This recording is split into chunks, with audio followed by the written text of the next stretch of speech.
Indonesia penuh dengan tantangan. Tetapi distribusi logistik harus tetap berjalan. Disinilah Angkutan Udara Perintis hadir sebagai solusi membuka keterisolasian. Ikuti ceritanya bersama saya Syifa di Jelajah Moda.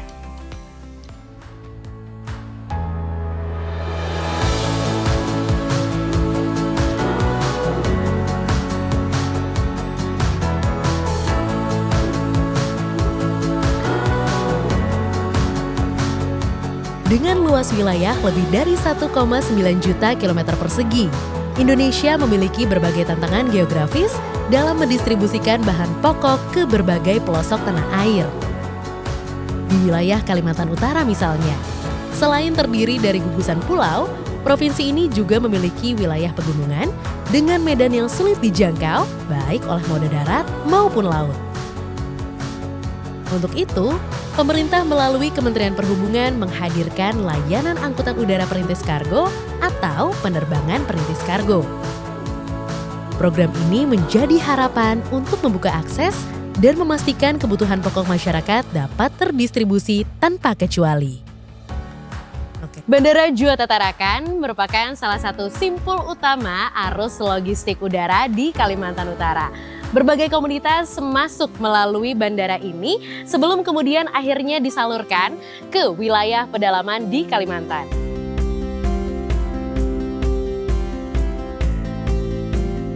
Kota Tarakan merupakan salah satu kota strategis di Kalimantan Utara yang menjadi pusat distribusi kebutuhan pokok dan barang penting bagi wilayah sekitarnya.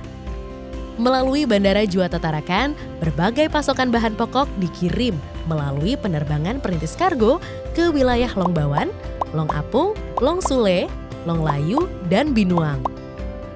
Selain di Tarakan, penerbangan perintis kargo juga melayani 5 wilayah lain di Indonesia, yakni Masamba, Tanah Merah, Timika, Dekai, hingga Oksibil.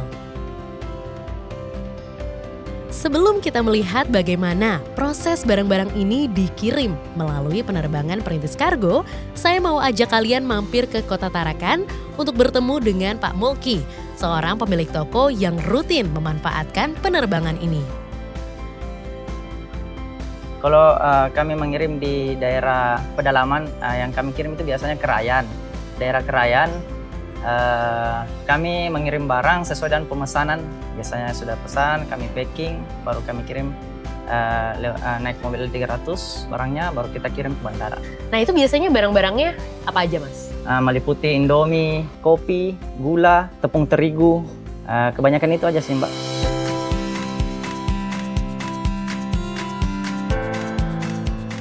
Semua barang yang dapat diangkut hanya yang tergolong sebagai barang kebutuhan pokok dan barang penting. Ketentuan ini diterapkan untuk menjaga stabilitas harga, memperkuat ketahanan ekonomi daerah, serta menjamin masyarakat mendapat akses yang setara terhadap kebutuhan dasar.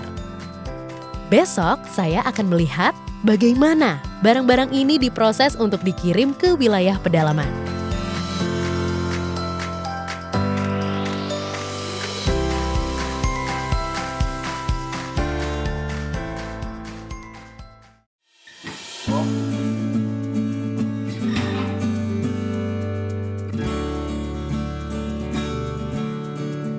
Pagi hari ini, ada 2 jadwal pengiriman barang melalui penerbangan perintis kargo dari Bandara Juanda Tarakan. Kebetulan, saya bertemu dengan Pak Hardi, shipper yang memanfaatkan penerbangan perintis kargo ini. Sekarang saya sedang berada di Bandara Juanda Tarakan. Sekarang 5:30, kita udah standby dari jam 5 ya. Dan di belakang saya ini sedang loading barang-barang yang siap dikirim untuk ke Long Apung. Pak Hardi. Iya betul. Ini barang-barang apa aja nih Pak? Ini kita ngirim banyak macam sih dari kebutuhan sembako basah dan kering. Kalau ini barang basahnya ini. Ini ada ayam sama ikan bandeng. Mau dilihat? Boleh. Ini boleh dibuka ya Pak? Boleh. Nah ini ada ayam. Ayamnya ayam beku sih. Oh ayam beku ya? Dingin-dingin semua. Jadi masih bisa bertahan sampai Long Apung, bisa sampai, kan perjalanan dari bandara ke beberapa desa-desa tuh nanti agak jauh-jauh kan juga. Jadi masih tetap tahan sampai beberapa desa yang di tujunya nanti. Oh, ini berapa jam nih Pak Hardi kalau bisa sampai besok lagi mungkin bisa sampai besok lagi. Karena masih beku betul ini, karena kita masih keras betul. Jadi kalau misalnya ada perjalanan nanti di sana jalanannya itu nggak bagus kan, masih bisa tahan di pick up mereka masing-masing tuh, masih tahan. Kadang kan jalanan kita di sana nggak tahu, tiba-tiba longsor ke apa kan, di sana nggak tahu. Dan ini juga boxnya tahan ini ya, tahan dingin ya. Kalau ini? Ini ikannya juga kita sudah bekukan. Nah ini dia. Oh ini. Nah ini ikan beku nih, cuman kita plastikin 10 kilo biar enak orang ngambilnya kalau misalnya di sana. Memang sudah pesan di sana sih kalau mereka minta tuh diplastikin 10 kilo. Dan ini 10 kilo. Berarti ini satu boxnya 20 kilo ya? 20 kilo. Ini hari ini pengiriman ada berapa box? Ini hari ini ayam cuma 100-an kilo, 4 box sama ini ikan 40-an kilo. Oh. Kenapa sih Pak Hardi maksudnya ke Long Apung itu mengirim ayam dan ikan? Memang kondisi di sana tuh nggak ada ayam atau ikan yang diproduksi di sana kah? Kalau lihat kondisi geografisnya di sana kan pegunungan ya. Untuk mereka memperoleh ikan laut segar kayak kita di Tarakan ini kan mereka sulit. Jadi untuk kebutuhan mereka juga ada request barang-barang seperti ini juga untuk mereka ya. Adalah untuk kebutuhan protein dan menu mereka di sana. Oke. Karena ikannya kan di sana sungai kan, ikan sungai, gunung bertinggi-tinggi, untuk peternakan juga sangat susah juga di sana mungkin untuk peternakan ayam.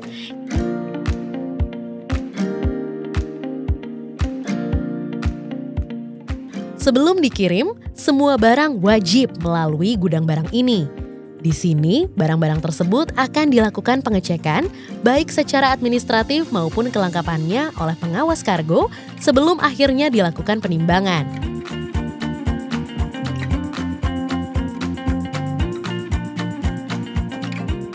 Oh iya, barang-barang ini juga tetap melalui tahapan pengecekan X-ray ya. Setelah dipastikan aman, barang siap dikirim menggunakan pesawat perintis kargo.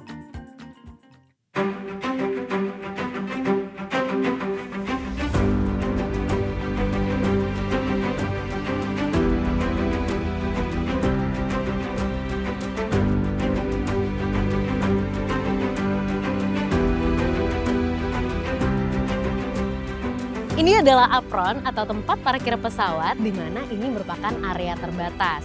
Jadi untuk berada di sini kita harus mempunyai izin khusus. Untuk itu saya menggunakan rompi keselamatan dan juga tag khusus visitor.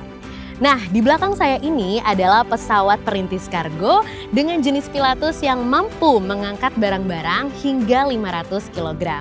Sedangkan yang di sebelah sini adalah pesawat perintis kargo yang berjenis karavan dan juga mampu mengangkut barang-barang hingga 1000 kg atau sama dengan 1 ton. Nah, pesawat berukuran kecil ini adalah digunakan untuk menyesuaikan medan wilayah yang didaratinya.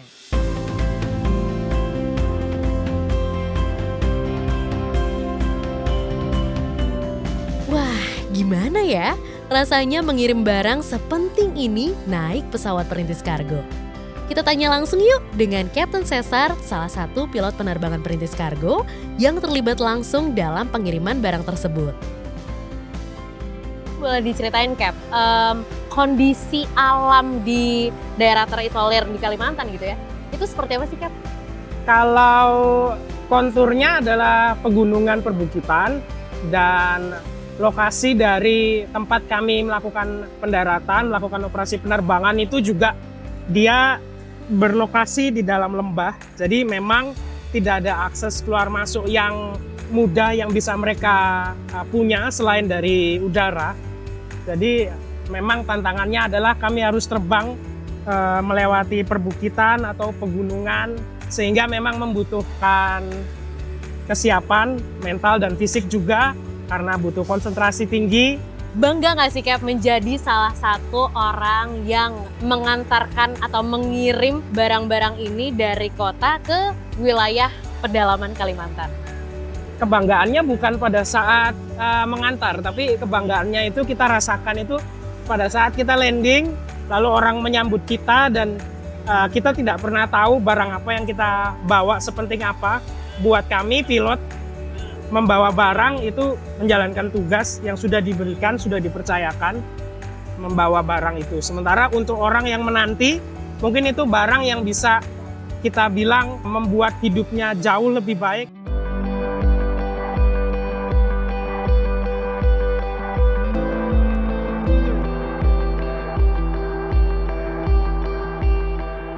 Mendengar cerita Kapten Cesar, saya semakin yakin bahwa transportasi memiliki peran sentral memenuhi kebutuhan barang bagi saudara-saudara kita di seluruh wilayah Indonesia, termasuk mereka yang tinggal di wilayah perbatasan Kalimantan Utara.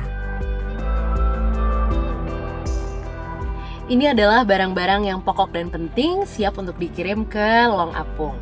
Dan ini adalah usaha kita, semoga barang-barang ini bisa sampai di Long Apung dengan selamat dan bisa bermanfaat untuk saudara-saudara kita di sana.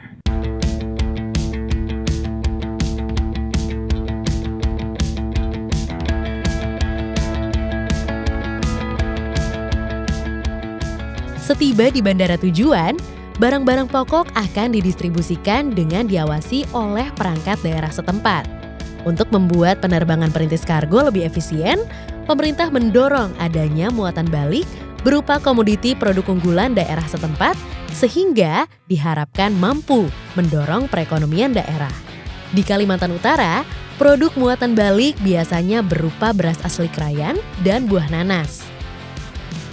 Saya pun bertemu dengan Pak Edi, pengusaha yang merasakan manfaat perbedaan harga berkat adanya penerbangan perintis kargo.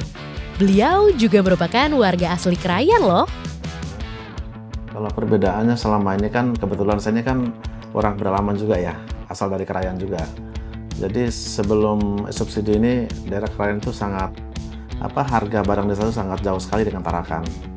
Ya misalnya kalau kita lihat misalnya Indomie satu Indomie itu bisa 6.000 ya. Setelah subsidi ini sekitar 2.000. Itu perbedaannya. Memang sangat terbantu sekali dengan ada subsidi. Kemarin kita kan mengandalkan barang-barang dari Malaysia ya. Setelah ada subsidi ini, sekarang barang di Krayan sekarang itu sudah hampir merata. Ya baik maupun harga maupun barang yang tersedia di Krayan sana sangat terjangkau sekarang dengan harga yang disediakan oleh subsidi. Gitu. Nah, menurut Pak Edi, sebenarnya ada nggak sih komoditas yang mungkin bisa jadi potensi untuk menjadi muatan balik untuk dikirim ke Tarakan? Sebenarnya ada, Mbak. Ya mungkin selama ini yang saya tahu itu cuma beras, kemudian penghasilan buah-buahan aja. Kemudian komoditi lain itu belum ada. Seharusnya kan daerah Krayan subsidi itu untuk angkut balik ke Tarakan itu ada muatan gitu, yang bisa dijual di Tarakan.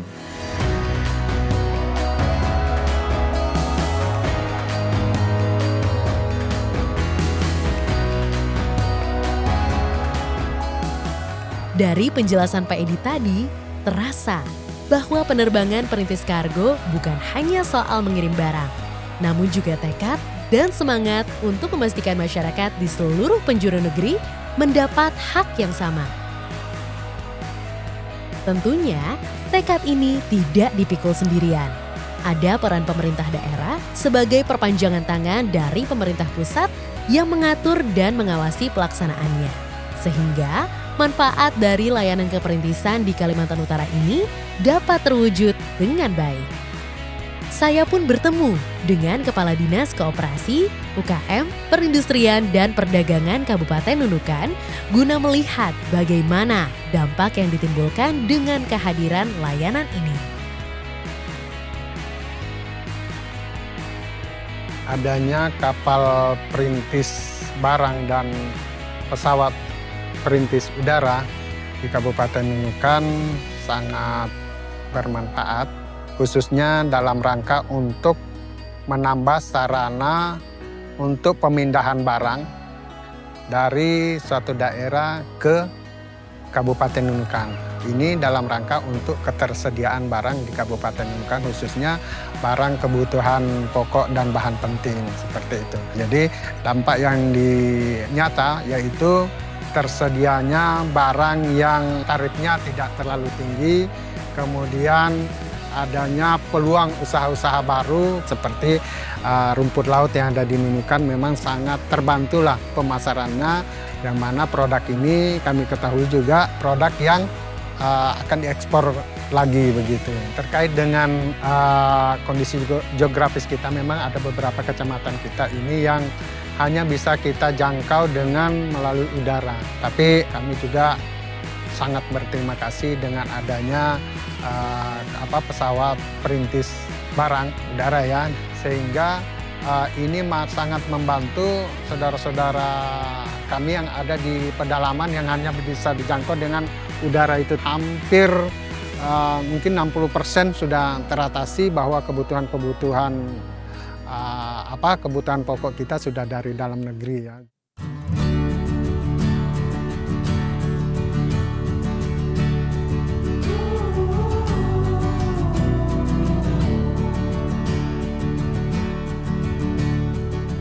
Angkutan perintis darat, laut, dan udara hadir sebagai harapan bagi masyarakat. Melalui layanan ini, kebutuhan bahan pokok dan barang penting dapat terpenuhi, mendukung kelangsungan hidup serta aktivitas perekonomian, khususnya di daerah 3TP. Selain memastikan pemerataan terus berjalan, layanan keperintisan ini menegaskan adanya kedaulatan negara di wilayah perbatasan. Kementerian Perhubungan berkomitmen untuk terus menghadirkan konektivitas yang merata, menghubungkan setiap jengkal Nusantara tanpa terkecuali. Dari pulau ke pulau, dari kota hingga pelosok negeri, inilah wujud nyata bakti transportasi untuk negeri.